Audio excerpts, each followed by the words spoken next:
Hello, and welcome back, ladies and gentlemen, to Beyond the Summit presentation of the BTS Americas Series number 3. We're going to be going into the fourth match, the second game of this best of 3 match, and it's going to be Balrogs that are subject to elimination if they can't pull through. Shazam are on match point here with a 1-0 advantage, and it is already heating up very quickly, a lot faster than a lot would have expected. Like I said, a lot of it was about momentum because of the heroes that were picked, but we're going to be seeing a very different style from both sides here, as we do see some heroes that can still be very active and still be very push intensive, as the NA scene definitely favors, but we could see maybe some back and forth and hopefully a little bit more than a 20-minute game, that's for sure. As much as fun and all the action comes in quick density, it's definitely nice to flesh it out and to see the full potential of these two teams. But we really weren't feeling the full potential of Balrogs. I'm wondering, Modpacks, 10 seconds. what do you think their takeaway is from game number 1? What do you think that they were able to glean from that, learn from it? Anything they can do differently? Well, I think it shows right in that very first ban that they threw up there, and that is the Chen. They're going to go for a little bit different style here. Get rid of that Chen. And also, they've chosen a very strong mid laner. Okay, like they're going for the Death Prophet right off the bat, and they're getting rid of Chen, who's one of those heroes that can help, zone out someone or actually deal with someone like the Death Prophet in the mid lane. And in response to that, we're going to see Shazam going for something that we kind of discussed. It's like, why was this not in the last draft? And that's going to be the Earth Spirit. So going to be taking up that similar kind of a role, though. So still able to harass the mid lane, still able to get up in her face, try and slow down this Death Prophet. And that's the main way we've seen teams try and deal with her lately, is just shut her down early, shut her down hard, and don't let her bounce back in the game. Because we've all seen the monster she becomes as she gets that early Yules and comes knocking on your tower's doors. Absolutely, there's a lot of potential with that, but it is interesting to see this Earth Spirit being picked up here. Although it's obviously very common in the meta, we actually haven't seen it all that much from Shazam recently. Like, they had a different roster in their last game that was a couple of weeks ago, and they had MSS playing, as it kind of looks like it's a support that got some farm, so a pretty good 4 position support, but nevertheless, Earth Spirit is not one of their common picks. Do you think this is a hero that's just open to anybody, or is it something they should have probably been practicing and scrimming to kind of flesh out the weaknesses? I think any team that's worth their salt right now should be putting a lot of effort into Earth Spirit. And even if you're just hitting a rolling boulder into a kick, you're going to be doing just as much as a Tusk does in the situation. So any additional pulls and fancy magnetizes is just the, to top it all off. So I don't think it's like the highest skill cap hero. I think, well, I shouldn't say that. It is definitely a high skill cap hero, but I don't think it's any sort of a low level that is difficult to get on top of. You just roll into them and it's got an insane amount of slow. Life's still good. Okay, so hopefully they're able to make it work. There are only 2 times Shazam has picked it up. MSS played both of them. 5 seconds played it both remaining. times, and they lost both times to complexity. So definitely going to have to iron out the kinks, and maybe this is the team to do it. You just have so much confidence going off of a game 1 win against them, just dominating them in fight after fight and taking them down really quickly. So maybe this is the time where you say, okay, well, we've practiced it a little bit more. We want to really put it into effect. And like you said, this hero is one that you can't neglect in a draft and in the metagame in general. So this, if they are still in kind of trial mode for this hero, it's probably ideal that it's in this kind of a matchup to select it. Yeah, well, as the rest of the heroes come up, we see a couple of familiar faces there in the Viper and the TA, not going to be featured in this game. And the Darkseer was also banned up before, and we won't be seeing the Prophet this time. So interesting, Shazam are going for that ban. You kind of see a lot of teams working with the Invoker and Prophet on the same side, and now that, well, we take a look here. The Bane is typically, like, Shazam have run the IO quite a bit in their recent maneuvers. It doesn't look like they'll be able to squeeze it in here unless you're running like a core offlane Earth Spirit, which that's just crazy talk. Don't want to be doing that. We can't go that far down the rabbit hole quite yet. So it's just going to be a Bane, decent amount of long range stun with the Fiend's Grip, long duration. And just that little bit of happy lockdown. You could even see them go a little bit like into the face of the Juggernaut too, right? Dealing with the Enfeeble. I've seen a couple dual offlanes featuring our Bane just destroy some of these recent carries. So I definitely think there's a lot of value in this hero in terms of the laning experience, getting a lot of aggression out early. It's also a great setup for abilities like Sunstrike if they do want to go for the Exort Invoker, which is pretty much the most common, at least for Forward Spirits, if nothing else. So it's definitely what we've been seeing trending. But I'll be on that. Some good disable, some good control, and now doubled up on Dire by this team Earthshaker, back. who we presume is going to be going to the off lane here for Brax. So if they have an off lane Earthshaker, they have an Earth Spirit, they have Bane. Like, they have so much control naturally, and then Invoker has the option of going for damage spells or disabling ones.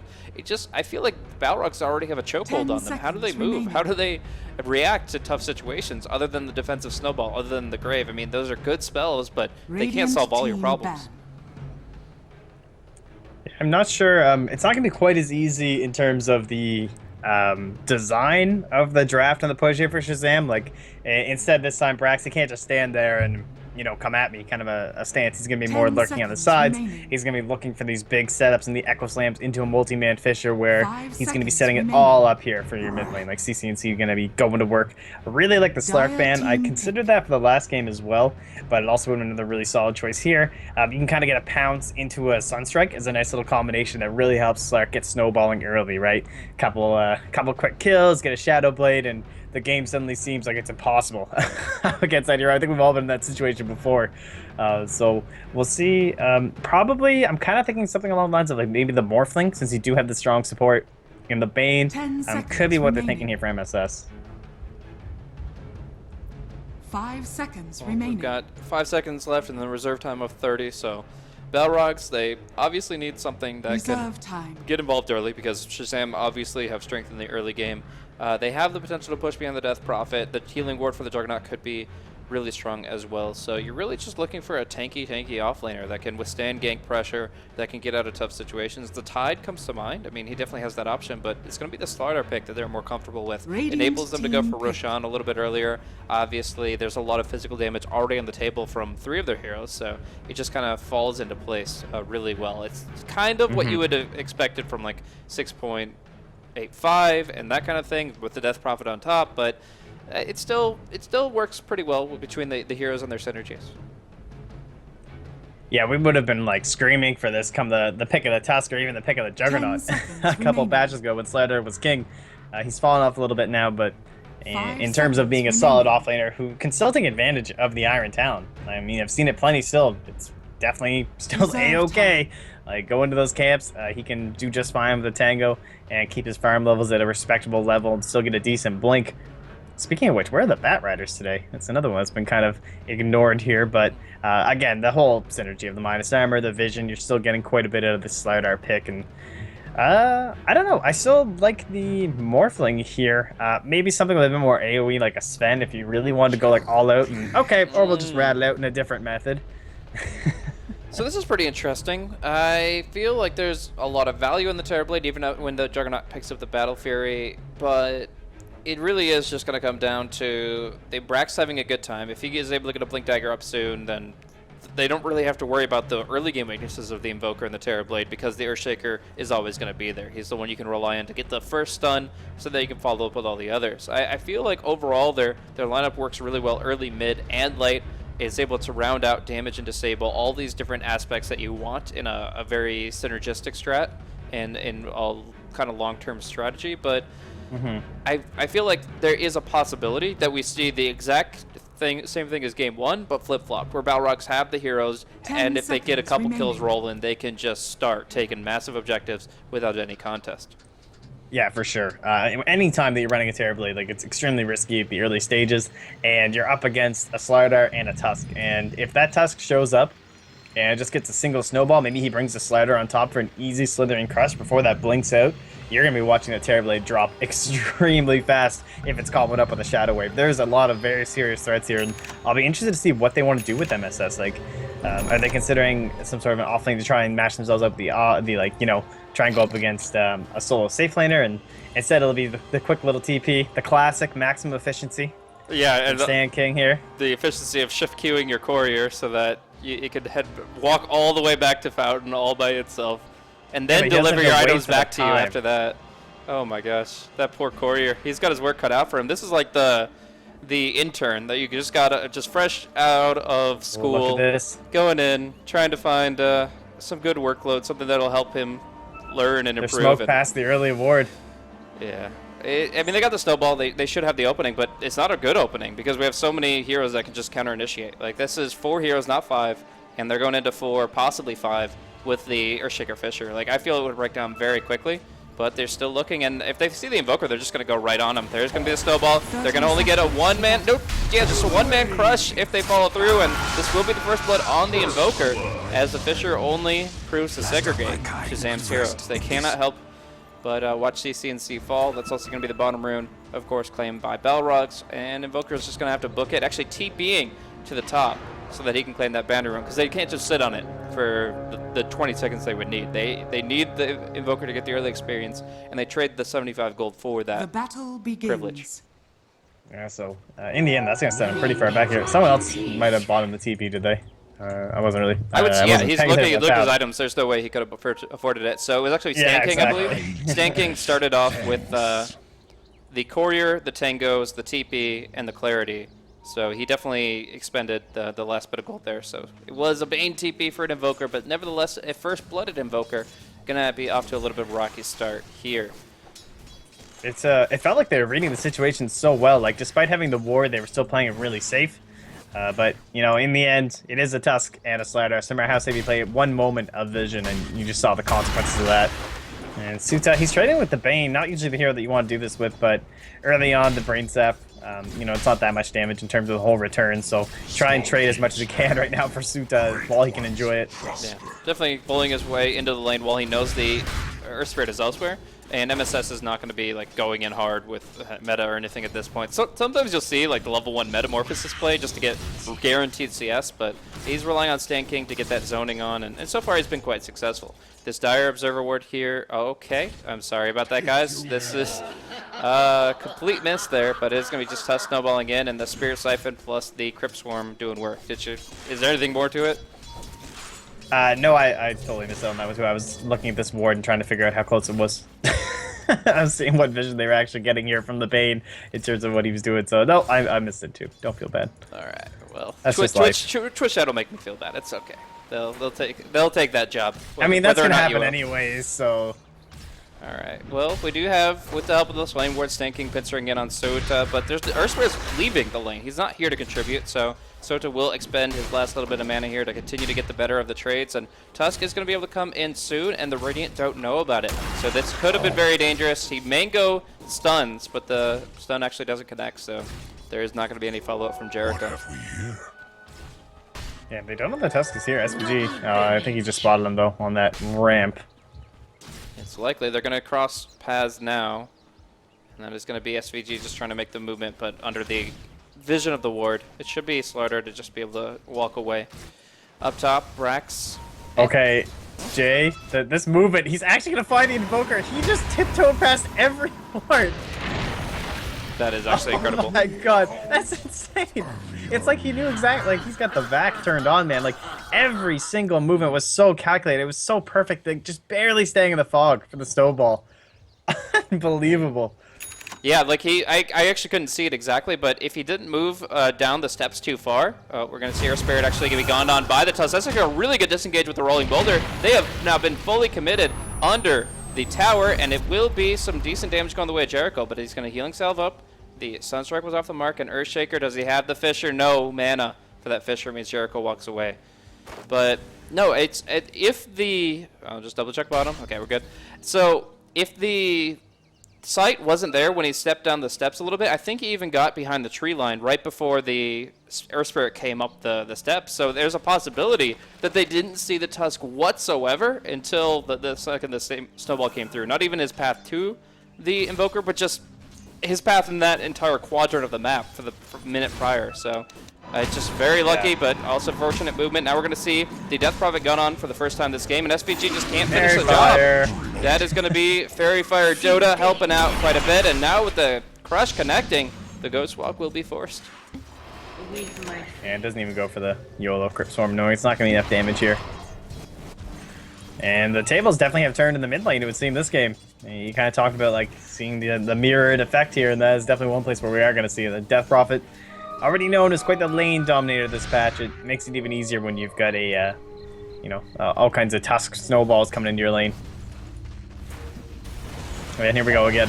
Yep, going to be bringing in +1 here. The Spirit Siphon and no Ghost Walk makes things very difficult to get away, and now the Ice Shards makes it near impossible. Crypt Swarm and one more right click required. He needs the Wex, but he'll just get to the tree line and be smacked down by Jericho. The Earth Spirit, he try as he might, SVG just can't make the contribution to this mid lane that the Tusk has for the past several ganks. Now the momentum is all against them. The kill score 5-0. How do you keep this Invoker safe? I feel like you put the Earth Spirit in the off lane and put Brax as the support. Like, I don't have another solution for you. He's just tanking the ganks, man. It's all MSS, you know. You just farm up down there, man. I will keep all the attention here. Our Terrorblade will get out of control and life will be good again.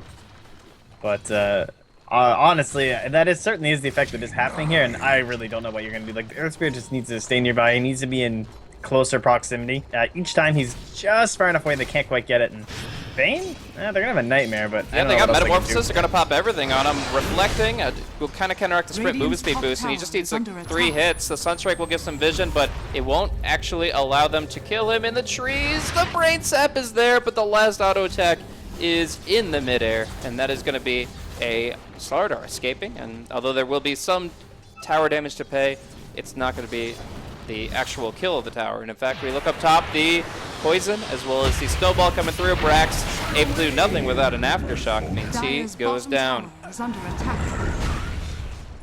Man, Jay showing this Earth Spirit what's up. He's like, you think I was replaced by Earth Spirit? I'm still Tusk. He's roaming on the map. He's making stuff happen. Yeah, really. He's got a couple of handy partners to do it with. Certainly, it's just a very different fort position than what we get to see from Jericho in the first game. And we're actually going to see a miss deny, and the tower does fall. They don't TP anybody. I figured it would take long enough that Balrogs would start saying, okay, Metamorphosis almost down. Let's go ahead and contest this as the tower drops to about 10%. But no, they just let it slide by. The Tusk too busy just making this Invoker's life miserable. Is it ever?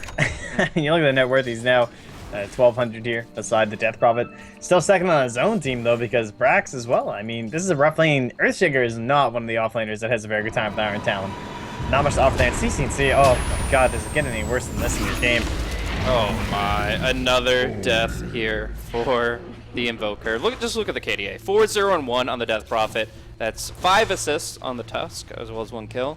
That's a 0-5 Invoker. CC&C having a miserable time here. Doesn't have any momentum. He's going for the Exhort build, which kind of relies on you having some momentum to really make your damage relevant. And there's just no way for him to farm. Only 25 Reflection assets. And Nightmare bottom. All right. Oh, but they miss. So they're trying to commit. They took off the Nightmare. No. They would have had it too. What exactly took off the Nightmare? The Reflection, or? I think it was. I think it's because they reflected first. Unfortunate, but it's going to be one of those kills that slip away from them. They were trying to at least get their first kill on the board, and it looks like that's going to be taking a little bit longer. Like, the Juggernaut is unkillable up top, as far as I'm concerned. The Death Prophet has been given so much in this mid lane that she might be almost too difficult to bring down as well. We'll have to see as she postures to the high ground once more. Level 8 compared to this level 6 Invoker. I was like, why is Jericho coming top? This is a really random rotation to be up here. Like, is he really thinking he's going to find Brax? But he's smoked up and he delivers the Ring of Aquila to Benjaz. So he's just playing the courier right now. He's just going to go right back to mid. He's like, I don't have anywhere else to be. See, Balrogs, they're winning because they know how to respect their courier. You see, the Bane TPs, he just goes ahead. Oh, we're going to see Snowball, Brax. Add some stuns, has a combo. Gonna try to trade it, but Magic Wand and Fairy Fire, I think the Tusk is okay. And, but back to the main point, which is Balrogs respect their courier. Bane, he makes them walk. He takes them all the way to the bottom tier 1, makes them walk back home. Balrogs, it's like, you take a break. It's a paid vacation. I'll make the delivery for you. You go ahead and chill out, Mr. Ram Redhorn. Radiant's middle tower is under attack. I was a little surprised that Mr. Jericho there. He just dove on in there like Suna was nearby. And he's like, I got this, man. That ward providing all the vision that he did require. And, oh, he wants this too. Yeah. Oh, Brax. He's God. It's not gonna work, man. This is an absolute massacre right now. 9-0. We are gonna see that roll in mid. Can this be the first kill of the game for Shazam coming in, brain sapping, cold snapping, and nuking her down? Earth Spirit will end a dominating streak here at 9 minutes in the game. And that will be that. Structures are fortified. Yeah, not quite able to get the value exorcism. Probably couldn't just find the the right moment for it. Thinking that she wasn't gonna be able to waste. Don't want to waste that big cooldown. And Suta just walks into Terrorblade. Man, that was close call. Very close. Sunstrike is not invocable as he just picked up Alacrity. That's a shame. Probably just so scared right now. And now another tower. This is one thing Balrog is doing wrong, where they have a kill score of 9-1, and they're doing a hell of a lot right. They are not doing anything to address this Terrorblade. They have not tried to contest the denies, and those last hits for TB mean a hell of a lot more than some people would expect. MSS is getting a lot of momentum, and he's going to be very quickly getting to a point where he just explodes in farm. Like right now, he's just slightly above the Juggernaut. Juggernaut's going Battle Fury. It doesn't look like the end of the world, but if MSS plays this TB the way you expect him to, he's going to be able to just get so much. We'll look at mid where the Nightmare will fall on deaf ears as Tornado just goes ahead and grabs himself a rune. Yeah, well, Brax, he was the tempo setter last game. He was the one who was keeping pace here and setting everything up here for Shazam, but now it is the complete opposite. Like, he is the one who is dragging them down in terms of the overall levels and everything. Like, CCNC, obviously, yeah, he's not looking too good on the kill score, but Brax, level 4 Earthshaker, he's nothing but a support at this point, and he could even go down here again, but Juggernaut didn't quite follow up. It's a little odd that he's so far behind, but it's still going to be enough range for the Omni Slash. We're going to see counter damage coming out onto the Juggernaut. He has to spin TP. Yeah, he has enough mana for both, but they're actually looking to turn it because they do have Sota's Crush back up. Radiant's middle tower is under attack. It's too hard. If you're already in range of an Earthshaker with a level 1 Aftershock, the stun on Aftershock will never last long enough to prevent Crush from still connecting. So Sota has an easy way in with the Tranquils and the Sprint. And once again, Brax falls and remains at level 4. Top life. Well, finally they've answered back here. Going to grab themselves a tower inside of Balrogs, and no exorcism required. And we talked about all the synergy in the minus armor. You can imagine they're probably going to be aiming for a couple more of these tier 1s, and Roshan is also going to be on the menu here. And the sooner they do that, the better, right? Like, why bother waiting? You have all the tools right now, and you know they don't have the answers from this Invoker and Earthshaker. Alright, well, we are going to be seeing right now full control from Balrogs in the enemy jungle. There is no blink, but there is a snowball, and CCNC, it's already been a bad game. He's asking the Bane, please wake me up from this nightmare, but the nightmare will not end, and he will be going down again.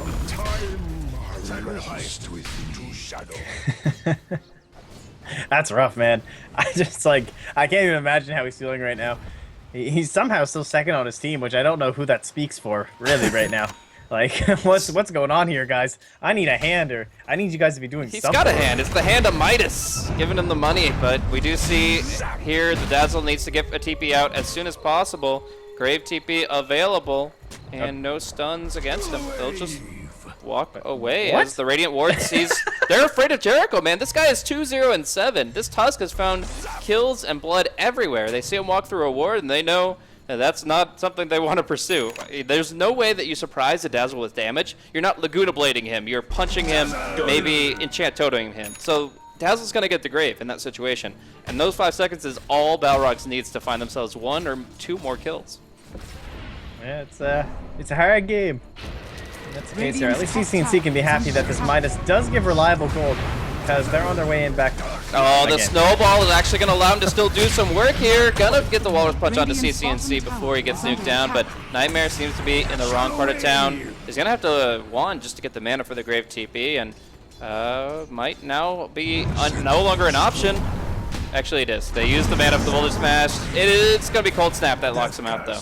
Very effective assist from the Invoker, contributing in ways that you never could have imagined. Well, they'll lose too, and quite a bit of momentum too as well. It's a 1,500 net worth swap over. CCNC survived a team fight. He is now the MVP of this game. That is his key contribution to the game. He did not die. I mean, he's only 2,300 behind the Death Prophet, which I think is kind of shocking. I mean, maybe it's just the fact that there's so much more net worth here on like the supporting cast of Balrogs, and perhaps that's why there's, you know, not a massive disparity. Like we saw a bigger change last game at this point between the mid lanes, I believe, in terms of your overall status. And finally, the Exorcism is going to come out on bottom. Yeah, this is the very first Exorcism here, but it is going to enable them to take the tier 1 for absolutely free. And Tomato didn't have to use it on the mid, so he's going to go ahead and find value in it a little bit later. Has that Yules, so there's really not much you want to do against her, since she can set up her allies, find those pickoffs. And now really all Balrogs are waiting on is the Slardar Blink, but it's not enough to cause them to hesitate to go for this Roshan with the help of Amp Damage, Frozen Sigil, a DD Rune. This Roshan is absolute toast.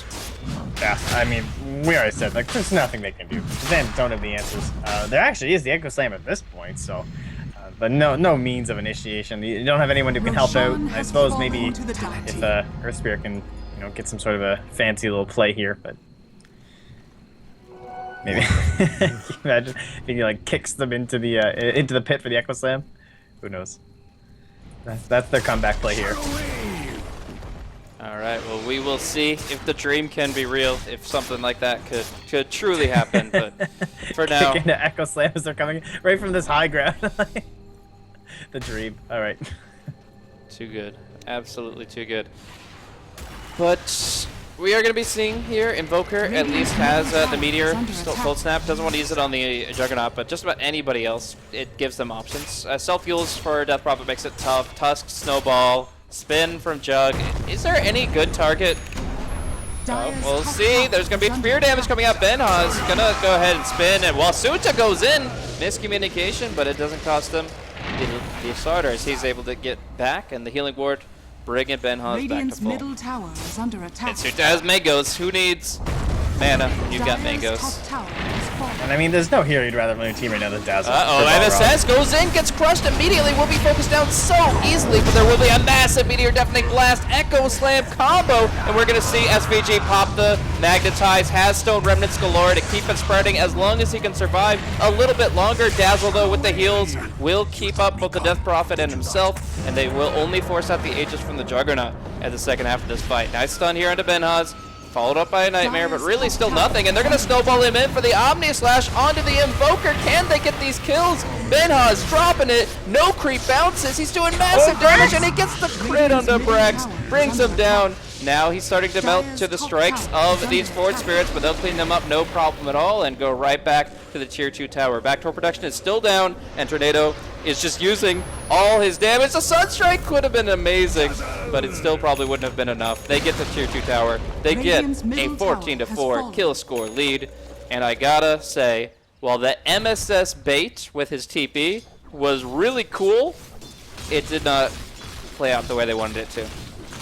I mean, it looked like they had everything they could ever dream of, though, didn't it? Meteor, Deafening Blast, Echo Slam, Magnetize. There was a Boulder Smash coming through. Like, everything seemed was lining up there. And then you look back and you realize that, you know, Brax, although he did go for the extra point into the Aftershock, knowing that it's going to be Echo Slam that turns this game around, there's still just not much you can do. You know, it's only level 1. Same thing with the Invoker. He got shut down so hard. He's only level 10. Yeah. Then again, the Death Prophet's only 11, but in terms of like the overall disparity and everything like that, you know the XP is just heavily favoring Balrogs and all these skills they have available. But even still, you would have gotten so much more damage out of that Meteor with just one more point in Exhort. If he wasn't so underleveled, like just getting the extra, 17 damage on hit and the extra 4 damage per tick, along with Deafening Blast doing a little bit more there, 40 more damage, all that adds up pretty quickly. So I feel like the level deficit still is what we can talk about here as we see top lane. The death of the Slardar, followed by a very nice grip on the Juggernaut. The comeback is real. That's a Earthshaker getting a mega kill, getting a Blink Dagger, and heading home.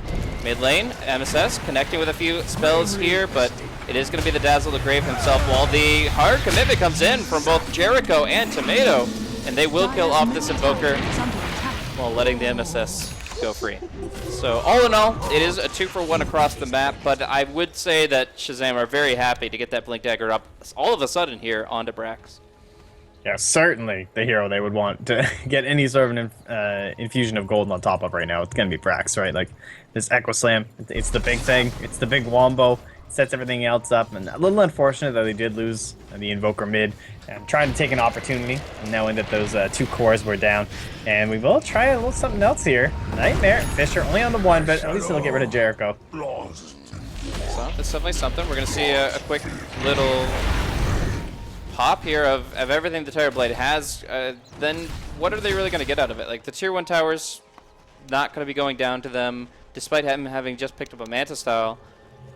I feel like the pickoff is good, and they're just kind of trying to hold their ground, but they want more out of the Blink Dagger on Veil. They want to just start wiping the floor with people. Actually, might be able to get like a Blink Echo onto Benhaz, which of course would prevent a spin, but even with the SVG follow-up times 2, I don't know. It's still a tough position for every member of Shazam, and it's going to be actually on to SVG if they now go. He's got a Veil. That's the only thing he can do is just pop a Veil before he goes down. No, he's going to try to roll away. I can't believe he just survived. Okay.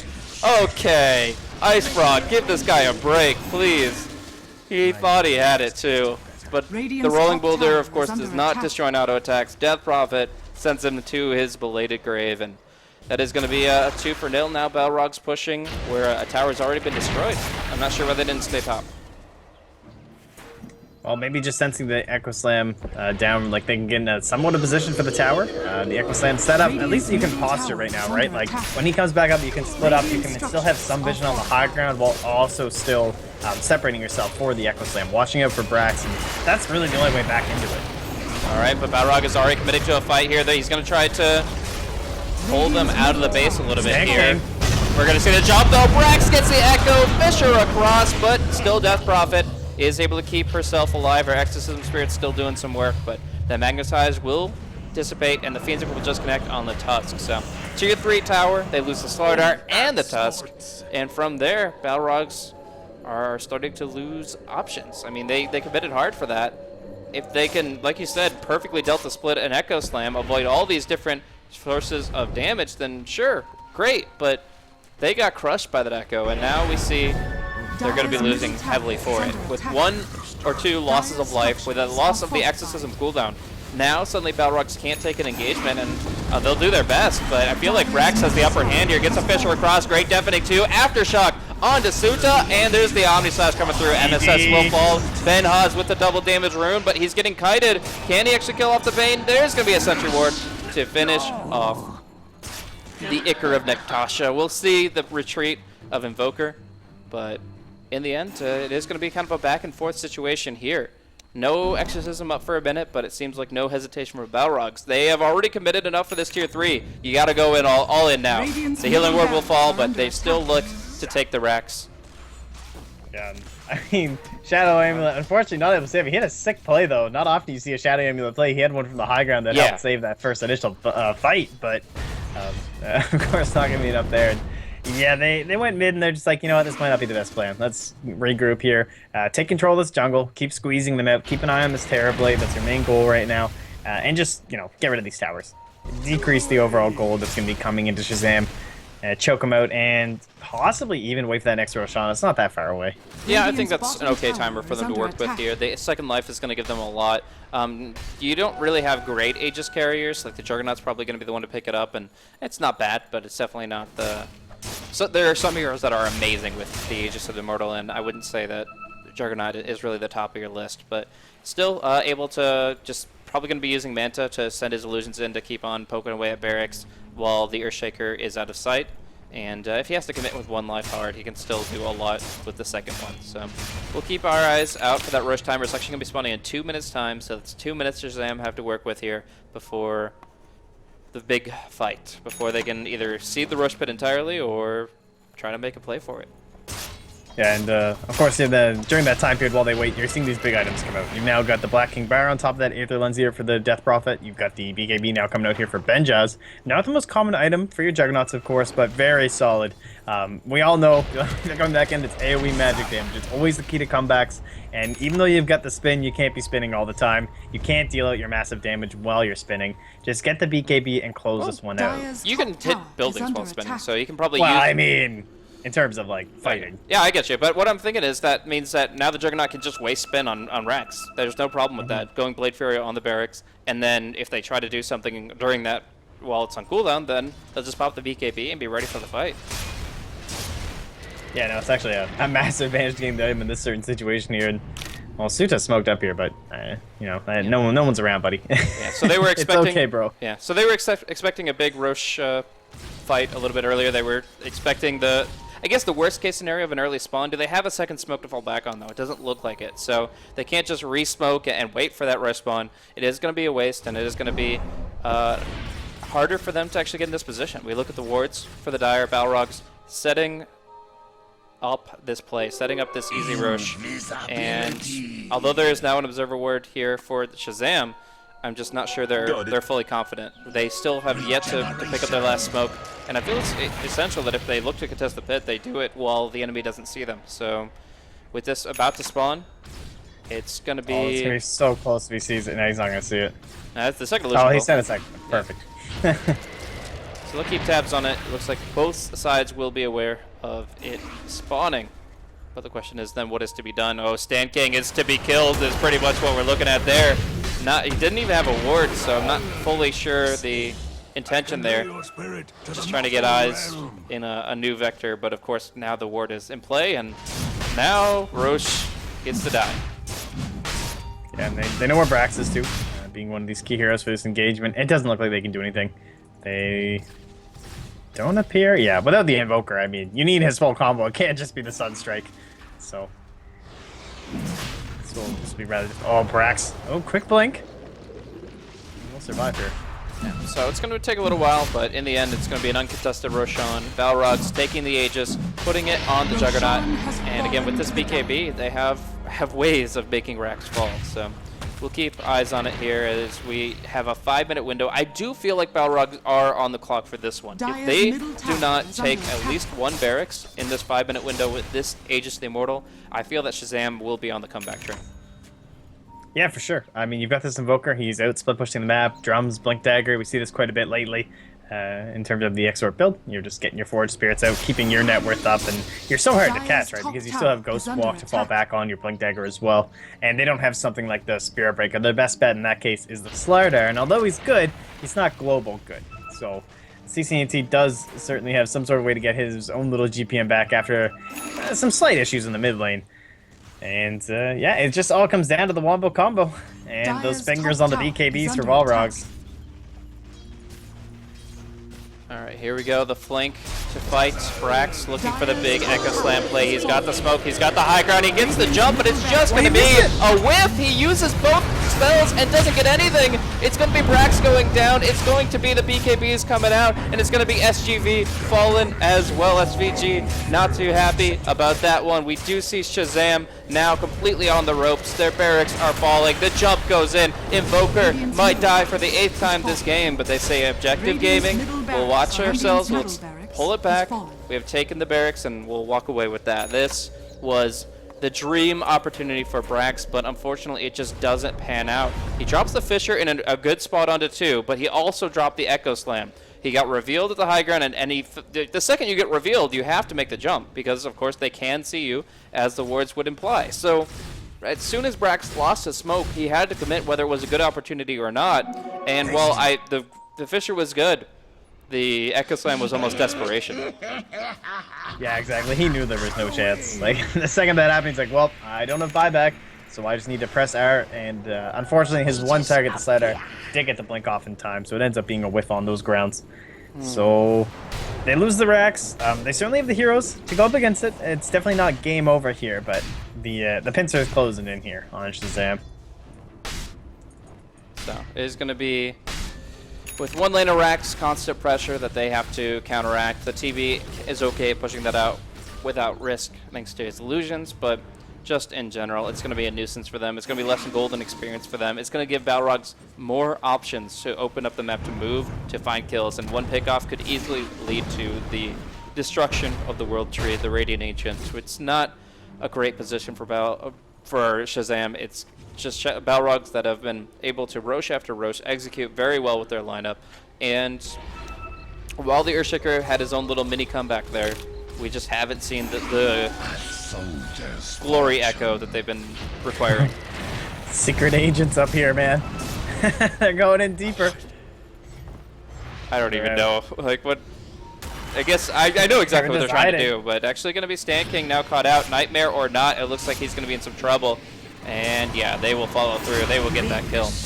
But yeah, of course, the Earth Spirit, the Earthshaker, was just looking for a small little opportunity. Like, if you can get like an Observer Ward right outside on the other side of the trees, hiding out in this tree line could net you a jump opportunity that the enemy doesn't expect. But as it stands, they regroup back, and they are without a bane for this Choo-Choo's defense. So Aegis should be reclaimed shortly. That's going to be timing out here, and oh no, they still have a minute and 10 seconds. Shazam will still have to deal with this Aegis, as Benhaz will just make a break for the high ground. Yeah, well, here we go again. Echo Slam's ready. It is level 2, of course, so a little bit more damage. And we'll see when they get done. No BKB yet. Death Rock being very patient here. Alright, Rex has the force step this time, a little bit more range. We're going to see just the Nightmare onto the Juggernaut. They're really trying to wait out the Aegis, but it's not going to be enough time. Brax goes in, Echo Slam coming out, but there's the heals from the Dazzle. Death Prophet pops the BKB, and there's no stopping them. They will go on the Tusk with the Fiend's Grip because otherwise it'll be canceled, but that doesn't make a difference. They will lose the Invoker for the 8th time, and they will lose their entire base. It's GG. Game 2 goes to Balrogs, bringing us to a Game 3 decider here in the BTS Series Americas. I mean, you called it. You said the draft of Balrogs. It could certainly just be that exact kind of a situation as we saw last game, where Shazam just ran them over, and this time it was Balrogs. Man, I do not remember the last time I saw a game with so much pressure in the mid lane. And CCNC had such a rough go. Like, he just had the constant aggression of the Tusk, really showing off that hero first off from Jericho. Extremely impressive. Yeah, he's got the Death Prophet. Yeah, she makes it easy because she's got Spirit Siphon. But you know what? They got it done. You don't see other teams picking Tusk and doing this, so props for props are deserved. And that's going to push it to Game 3.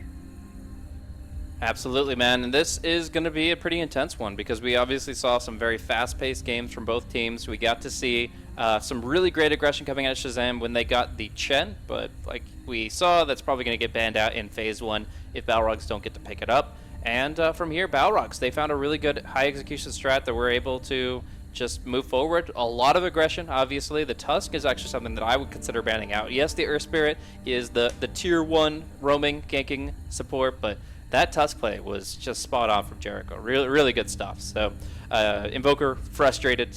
Give him just a hero that makes sure that he's not on tilt. That's my drafting mentality, is when my mid just got absolutely dominated 0 and 8, I'm going to give him a more comfortable hero. I'm going to give him something that is a lot harder to feed on. Not because you can't rely on him, but more because you want to make sure that he's set up for success. So we'll have to see what CCNC is going to be playing. We'll have to see the entire draft coming up very shortly as the 3rd game of this best of 3 series to decide it all here in round 1 of the BTS Americas Series number 3. Thanks once again for tuning in. I myself am Blaze. You can follow me at BlazeCasting. My wonderful co-caster at MobPax will be joining me in just a few minutes for game number 3. Hopefully you will as well.